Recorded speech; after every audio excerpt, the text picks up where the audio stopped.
What would you do if a coworker you barely knew was actively trying to get you fired? In today's story, my choice to play the long game led to one of the most satisfying moments of my professional life. It all started with a temp we hired to cover maternity leave. She was the executive assistant to the deputy CEO and seemed to believe this role gave her some kind of unearned status. We'll call her the temp. I'd only spoken to her 2 or 3 times, and I make it a point to be nice to everyone. What she didn't know was that my manager, who I'm friends with both in and out of the office, started showing me her emails about a week after she started. She was sending him 3 or 4 complaints a day about me, all of them completely fabricated, demanding to know why I wasn't being formally reprimanded. To this day, I have no idea why she targeted me. The first real alarm bell rang one afternoon when I was leaving early. I have flexible hours because my job often requires me to work late or on weekends, so I build up a lot of time in lieu. I asked the temp in person to cover a simple task for me,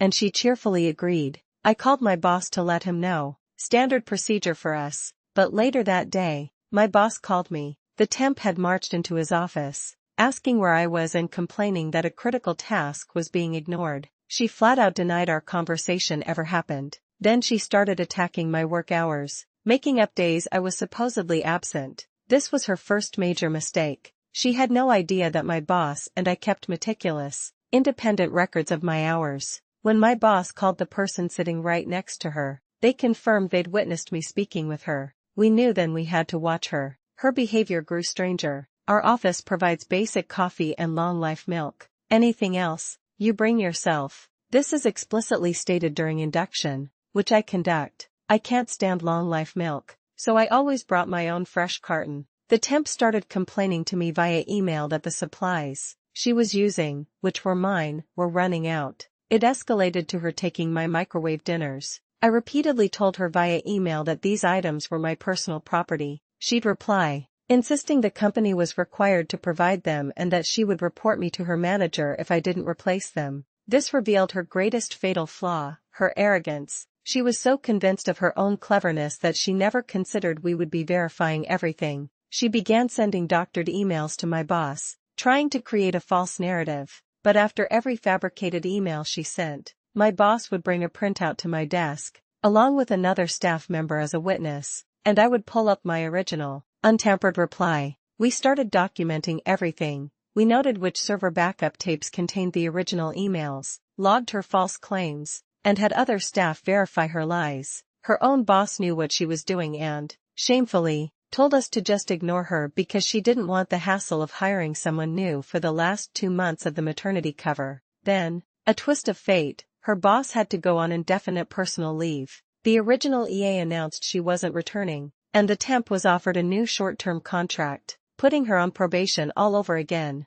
With her old boss gone and a new, uninformed deputy CEO in place, the temp saw her chance to secure the permanent job. She escalated her campaign, adding her new boss to backdated email chains to make it look like she'd been fighting a lonely battle against my incompetence for months. We knew the final confrontation was coming. We just killed her with kindness and waited. The day finally came, and it all started over my milk. I was in the kitchen, and as I picked up my personal carton of milk, she said from across the room, "Don't you think it's rude to take all of that? Maybe other people would like some." I'd had enough. I told her that if she was too stupid to read my emails, I'd tell her one last time, it wasn't for staff. "We'll see who's stupid," she sneered, and walked out. I texted my manager, "D-Day has landed." An hour later, the outsourced HR representative walked into our office and straight past my desk without her usual friendly hello. I was called into a meeting room. The new deputy CEO sat there with a thick file the temp had compiled.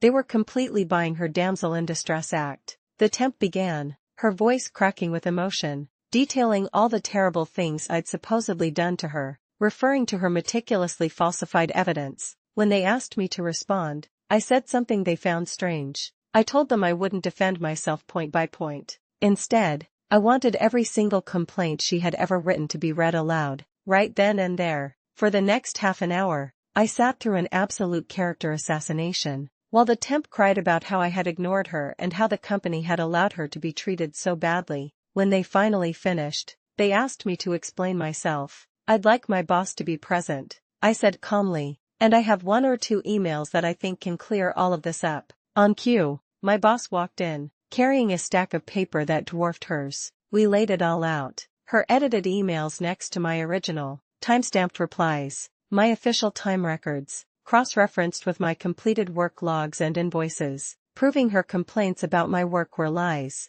I then offered them more. If that's not enough, I said, looking at the temp, I can provide the list of server tape numbers that will prove my emails were doctored. I can also provide a list of staff members who were present when my boss and I verified these discrepancies. For the final blow, I produced the emails between myself and the previous deputy CEO, outlining the ongoing issues with the temp's behavior. The HR rep and the new deputy CEO just stared at each other. They told me I wasn't needed anymore. The temp's crocodile tears instantly turned to hysterical rage. She started screaming that I was a liar, that I was retaliating because she had rejected a pass I'd never made. Then it became a grand conspiracy, that all the staff hated her and schemed to get her fired. She screeched for nearly an hour, inventing any accusation she could think of, threatening to see us all in court. As one person who later commented on my story pointed out, she was a classic professional victim, someone with a personality so unhealthy it's almost scary to witness. The last I saw of her, she was being marched to her desk to grab her things and escorted straight out the front door, wailing like a banshee. And the final, unbelievable twist? After all that, she called the office a few days ago asking for a good reference. As another commenter said, the sheer audacity is horrifying. She won't be getting one. This whole saga is a masterclass in why you should always keep a record of everything when things go south. Documentation is your armor. What do you think is the most important boundary to set in a professional environment? Share your thoughts in the comments.